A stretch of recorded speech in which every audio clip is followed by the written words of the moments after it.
Up our discussion of Jesus' walk in melioration. We began several weeks ago by just identifying that this word means something to improve, to make better, to develop strength, and that the primary method that Jesus used perhaps in bringing that attribute to his life and to the life of those around him was to practice forgiveness.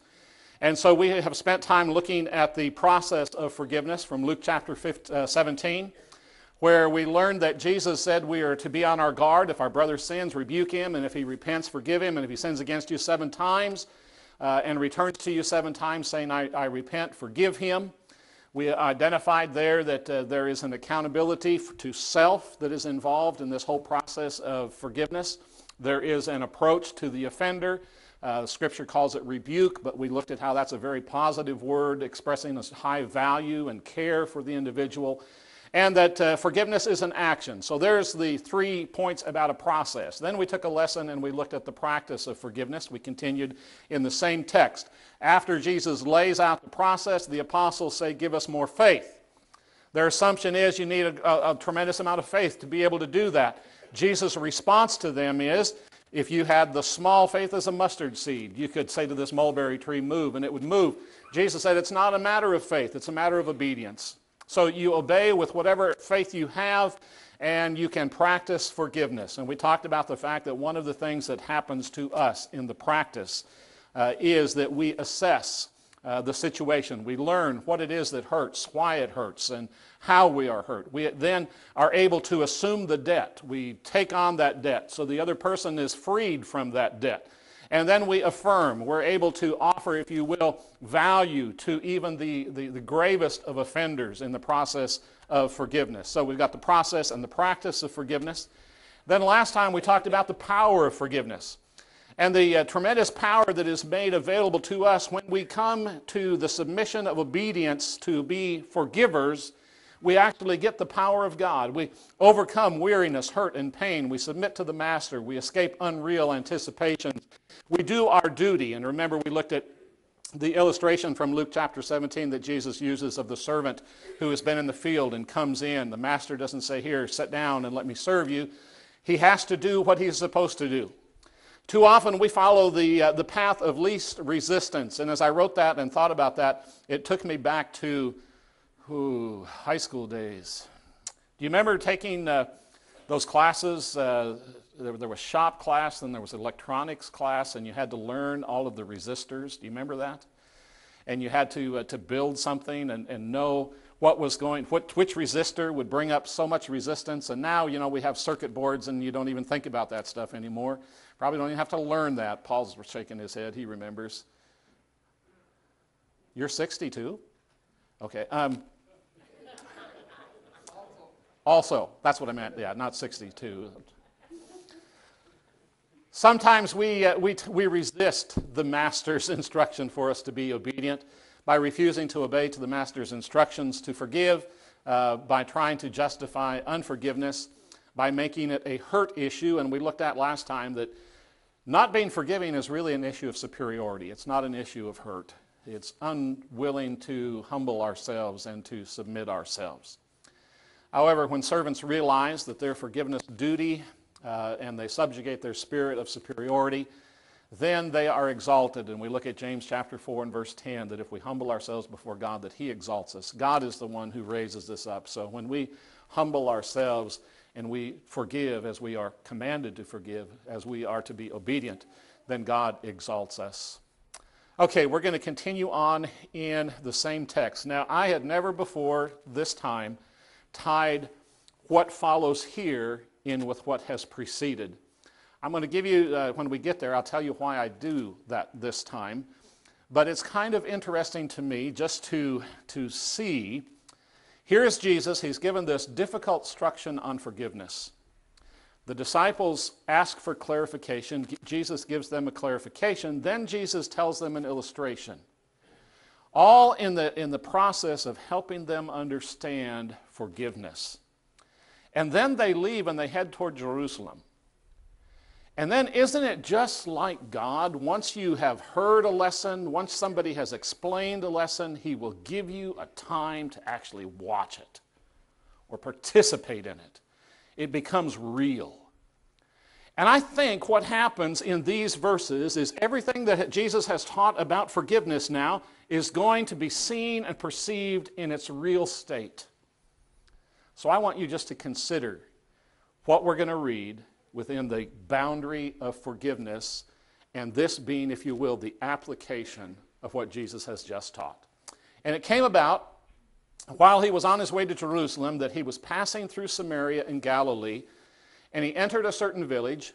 10 leprous men who stood at a distance met him. And they raised their voices, saying, Jesus, Master, have mercy on us. And when he saw them, he said to them, Go and show yourselves to the priest. And it came about that as they were going, they were cleansed. Now one of them, when he saw that he had been healed, turned back, glorifying God with a loud voice. And he fell on his face at his feet, giving thanks to him. And he was a Samaritan. And Jesus answered and said, Were not 10 cleansed, but the 9? Where are they? Was no one found who turned back to give glory to God except this foreigner? And he said to him, Rise, go your way. Your faith has made you well. One of the reasons I'm going to place this incident in the lesson on forgiveness is because of the last verse there. What made this man well? His faith. What well is Jesus talking about? There were 10 that were healed. I think Jesus is talking about completeness. I think Jesus is talking about personal wholeness. I think this man who came back and used the little amount of faith that he had, a Samaritan amount of faith, to fall at the feet of Jesus, is told, you are made complete because of your faith. Is that not the lesson Jesus was trying to teach about forgiveness? You obey with that faith, you do what that faith drives you to do, and you will be made well, complete, whole. So, that's why I'm going to tie this all in together. Today I would like for us to consider the incident as it relates to the context of the forgiveness that is discussed prior in the chapter. I find it interesting that after such a powerful and difficult teaching, God appears to supply an application of the forgiveness truths that he has just revealed. So, today we want to talk about the place of forgiveness. The place. We've had the process, the practice, the power. Now we're going to talk about the place of forgiveness. Okay, the places of forgiveness. Number 1. We are called upon to forgive while existing within a band of blamers. We are called upon to forgive within the place of a band of blamers. At this time, those who carried leprosy lived and traveled together and were basically rejects from society.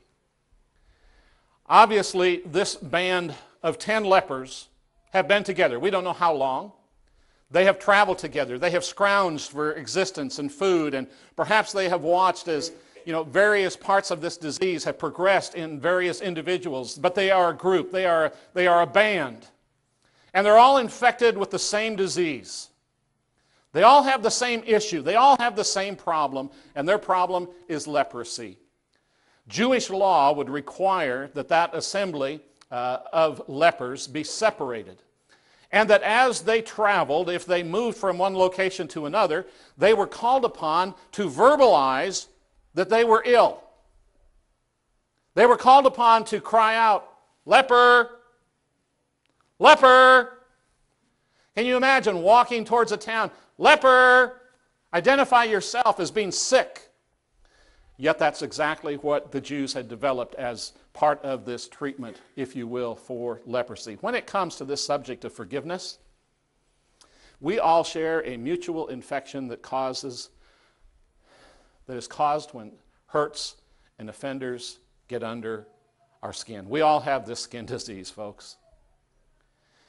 We are a band of blamers. Now let me just throw this out there. I know there's occasions when all of us feel like we've done fairly good at forgiving. We've obeyed, we have forgiven. But I'm going to just be as honest as I can. I don't believe there's any of us who don't struggle to forgive. I think of all the issues, all of the disciplines that we're called upon in our Christ-like walk to be jaywalkers, forgiveness is one that is universal in our struggle. I do not believe there is anyone who does not struggle. Now you say, no, Dan, I don't have much of a problem. Well, then you're not hanging around me often enough, because I will give you more than enough occasion to learn to forgive. There is a sense in which all of us could probably verbalize, just like these ancient lepers, that we have a disease. I struggle to forgive. We sat here in our worship time and we sing our praises, and we are practicing the piety of our spiritual service, and yet all of us sat here with the same illness. We struggle to forgive. I wonder how successful it would be. Let's try this. I struggle to forgive. Anybody else in the band? I struggle to forgive. I struggle to forgive. Watch out, I struggle to forgive.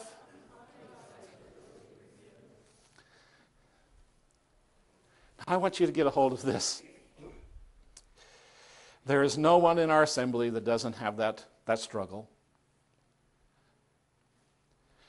And yet this is the place of forgiveness.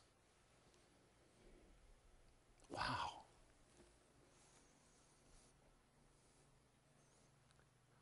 I'll forgive when somebody else forgives. I'll forgive when something is corrected. Well, guess what? We're all sick.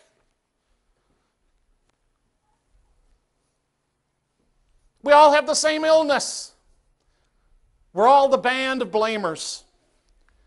We're a band who find it easier to be acidic than to be absolved. We are more natural to be sour than to be sympathetic. We hold on to attitudes of superiority with greater diligence than we develop those of submissiveness. That's just the truth about us. So, the place of forgiveness is a place where the lack of forgiveness abounds. The place of forgiveness is a place where the lack of forgiveness abounds. The place of forgiveness is an environment where forgiving is not customary, nor is it common. The place of forgiveness is a band of lepers, is a group of people infected. Secondly, the place of forgiveness is where the cured coexist.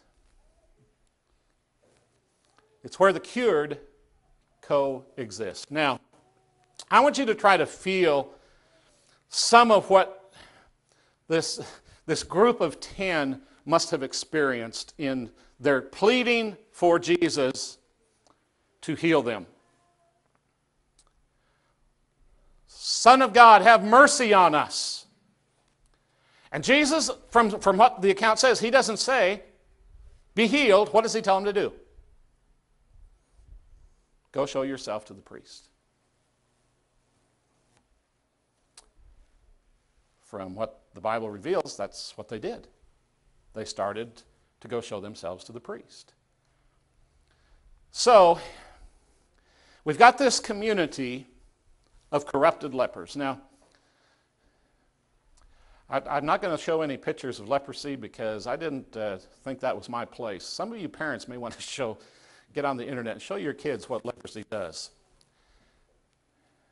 And you can explain to them that's the same thing that unforgiveness does to us.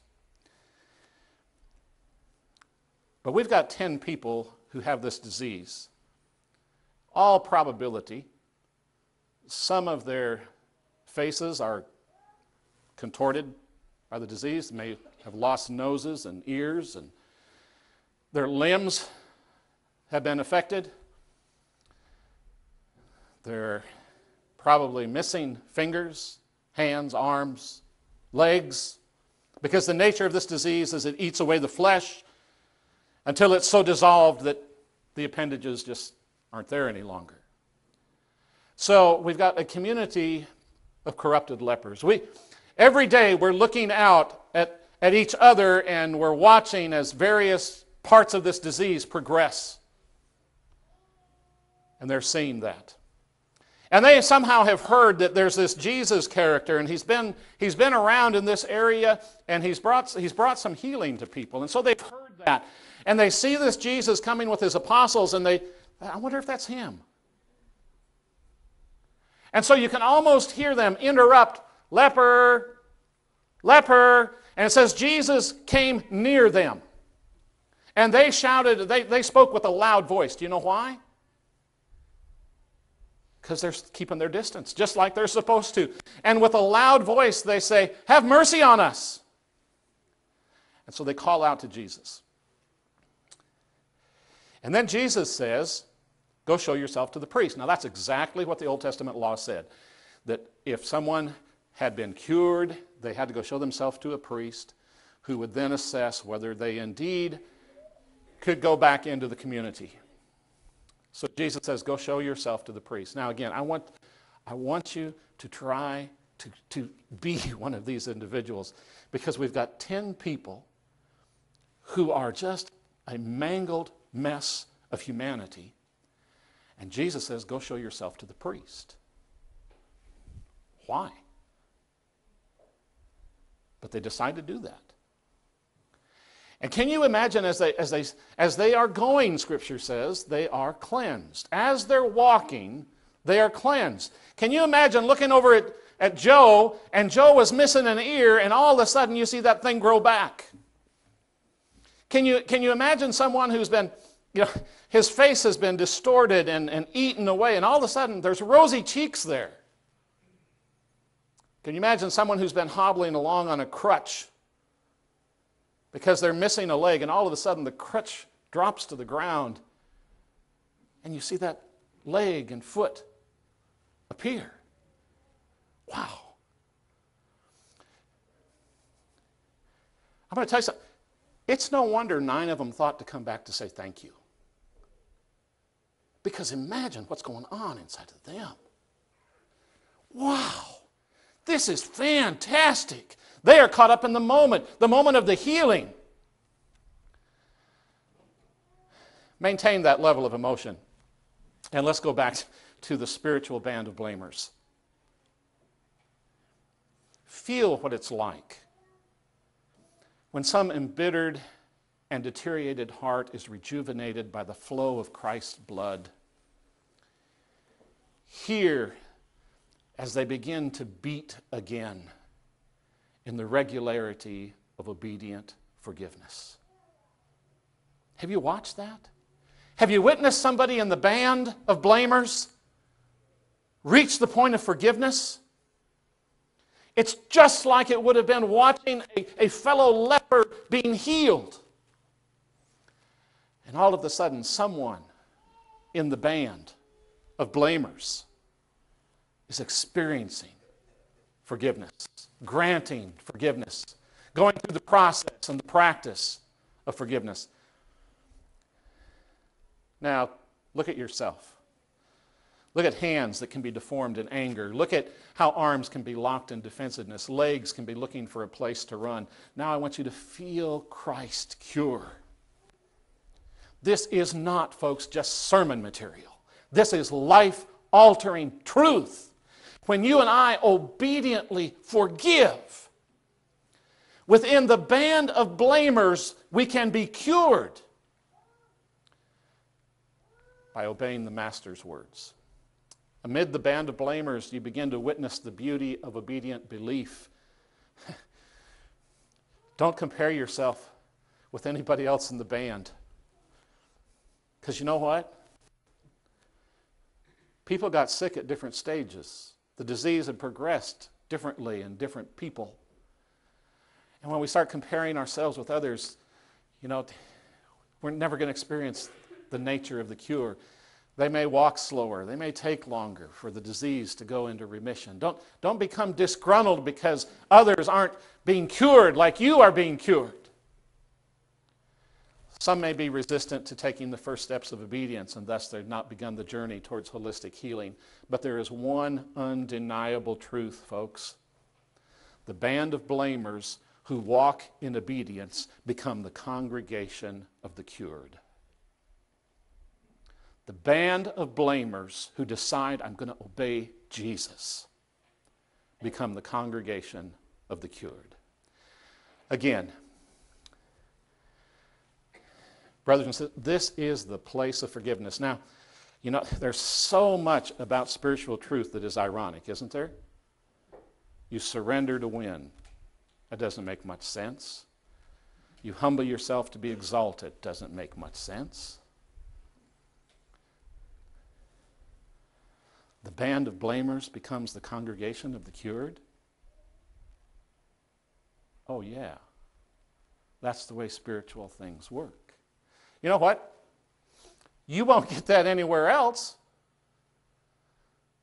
What other environment are you going to live in where forgiveness is encouraged, where people are willing to be cured by forgiveness? Does your job offer you that one? You know, the little nitpicking, step on you so I can get higher than you, all of that little, does that environment offer you, you know what? If you offer forgiveness, you humble yourself to forgiveness, you're going to be cured and your job will be secure. Does that work that way there? How about in your college classes? Does it work for you to surrender, to humble yourself and receive that kind of cure in that environment? It doesn't work there.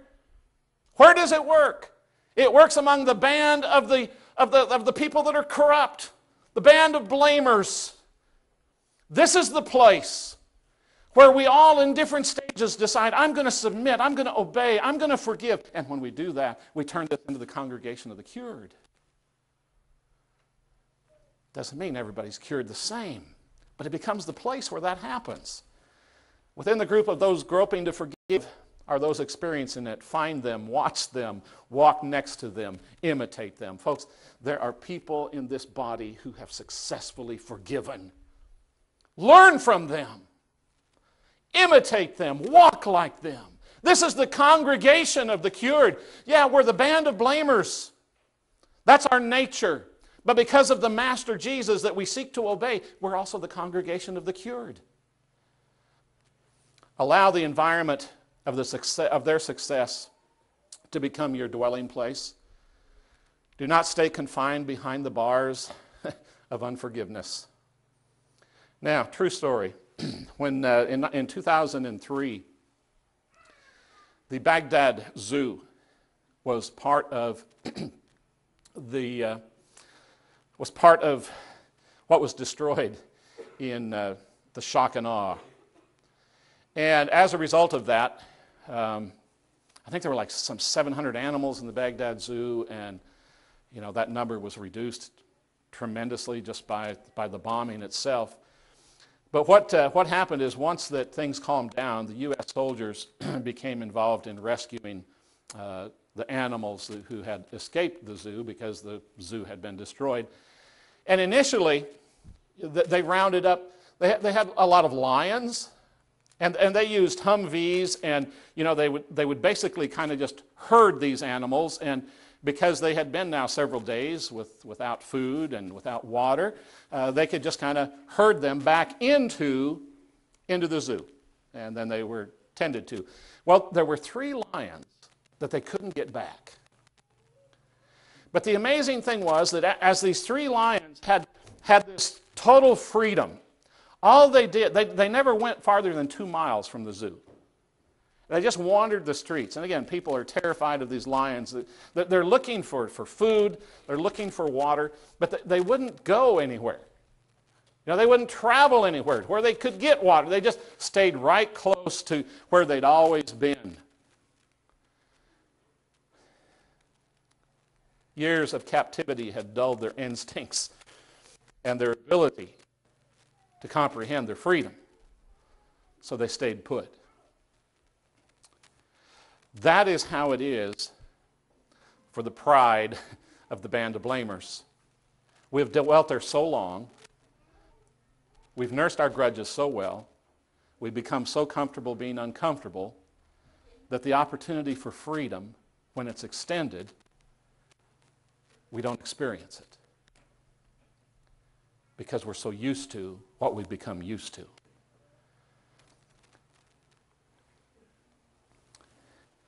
By the way, those lions were eventually rounded up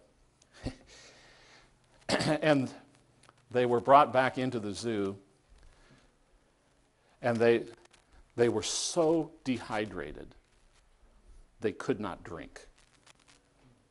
Not that they would not. This is not the horse you lead to water, but you can't make him drink. This is the lion you lead to water, and he cannot drink. Their tongues were so dry and dehydrated, they were stuck to the inside of their mouths. They couldn't stick their tongue out to lap water because it was stuck to the inside of their mouths. What they literally had to do was to take the lion's head and force it into the water to allow moisture into their mouth to hydrate their tongue so they could lap water. Have you ever wished you could force someone into the waters so they could be soft enough to lap up forgiveness?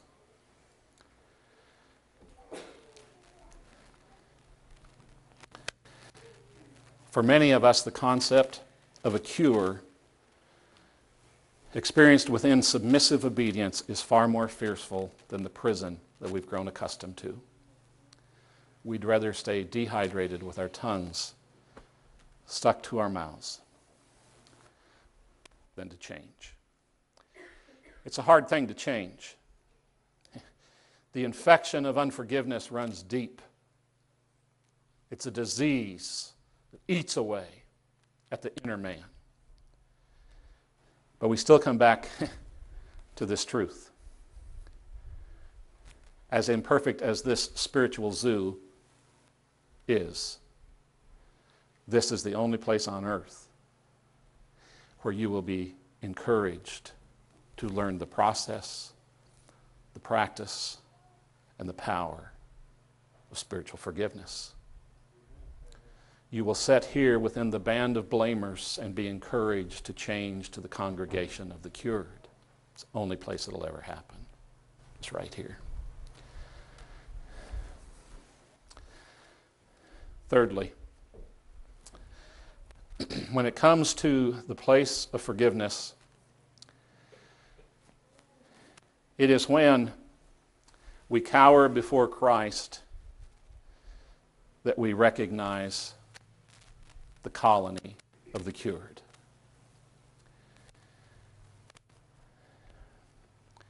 This is a great story to teach gratitude. We used it a few weeks ago in Kalos Philos to teach the kids to be thankful. It's a great, great application there.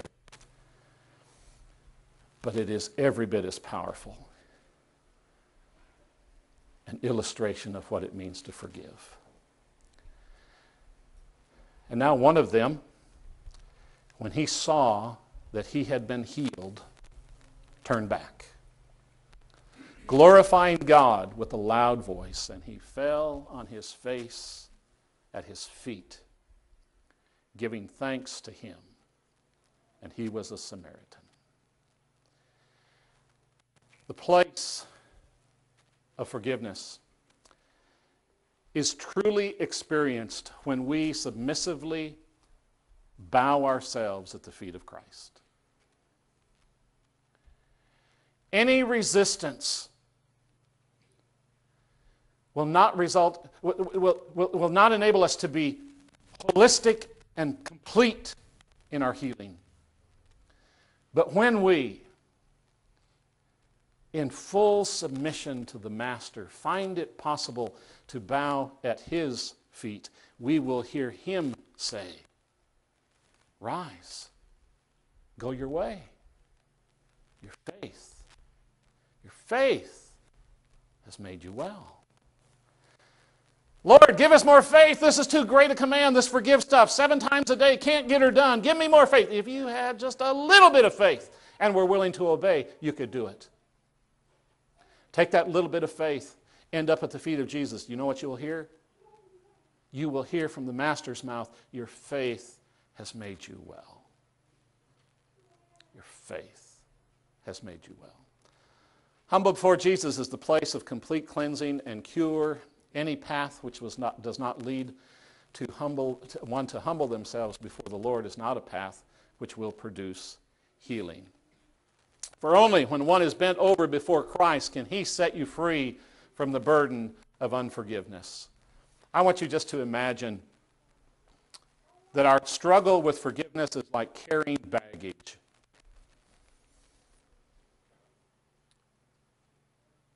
And as I struggle to forgive, I'm carrying baggage with me. And I'm trying to live for Christ, but I'm carrying baggage with me. I've got this bag. It's always with me. It's always there. And you see, the problem is, as I struggle more and more with different situations, what happens to the baggage? It just gets bigger and bigger, and it's just kind of almost like Mandy packs to go on a trip. That thing weighs so much you'll never pick it up. So you thank God for wheels that they put on the bottoms. But anyhow, that baggage just keeps getting heavier and heavier. There's more and more burden, and we just carry this burden around with us. And we say, Lord, I'm trying to forgive, but this, but that, but this. And until we reach the point where we humble ourselves and obey before the feet of Jesus, we've got this baggage to carry. But you know what happens? If you've got this baggage and you're carrying it around, how are you going to get at the feet of Jesus? You got to let it go. I don't care where it is. If it's in your hand and it's got wheels, if it's on your back, wherever, you got to let it go to get at the feet of Jesus. And when you let it go, guess who picks it up? Yeah. Cast all your anxieties upon him because he cares for you. That's how Peter put it. You see, at the feet of Jesus, I am freed. Okay, the process we've talked about, the practice we've talked about, the power that we have talked about. Now, the ultimate question is this: will you lead out in obedience among the band of the blamers? You're carrying this baggage. Will you take the lead to get to the feet of Jesus? Don't say, well, I will when somebody else. We're all in the band of blamers. We're all there. It's not a matter of, I can't be like so-and-so or look at that. No, we're all in the same boat. Will you help turn the band into a congregation of the cured? And are you ready to bow at Jesus' feet, the abiding place of forgivers? The place of forgiveness.